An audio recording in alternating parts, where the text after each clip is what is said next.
नमस्कार मित्रांनो, टीव्ही अभिनेत्री दिव्या अग्रवाल सध्या द 50 या रियालिटी शो मध्ये दिसत आहे।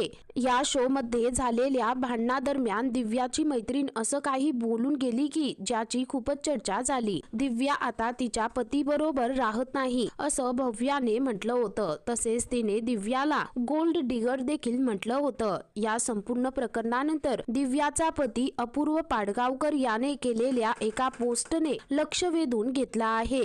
व्हॅलेंटाईन डेच्या दिवशी दिव्याचा पती अपूर्वाला त्याची पत्नी दिव्या अग्रवालची आठवण आली। त्याने तिचा एक फोटो पोस्ट करून लवकर घरी येण्याचा आग्रह केला। अपूर्वाने त्याच्या इंस्टाग्राम अकाउंटवर दिव्याचा एक फोटो शेअर केला आणि कॅप्शन मध्ये लिहिलं, ओय मिस व्हॅलेंटाईन, शो मधून लवकर परत ये। या पोस्ट नंतर दिव्याच्या टीमनेही तिच्या इंस्टाग्रामवर एक फोटो शेअर केला। या फोटो मध्ये दिव्या आणि अपूर्व रोमॅन्टिक पोज देत आहे। कायमच्या प्रेमासाठी आमच्या आवडत्या जोडप्याला व्हॅलेंटाईन डेच्या शुभेच्छा। या पोस्ट वरून असं दिसून येतं की भव्याने शो मध्ये केलेले दावे खोटे होते, कारण अपूर्वने त्याच्या पोस्ट मध्ये पत्नीची वाट पाहत असल्याचं म्हटलं आहे। भव्याच्या या वक्तव्यानंतर दिव्या व अपूर्व घटस्फोट घेणार असल्याच्या चर्चांना उधाण आलं होतं। याच दरम्यान आता अपूर्वने पत्नीसाठी केलेल्या पोस्टने सर्व चर्चांना पूर्ण विराम मिळालेला आहे।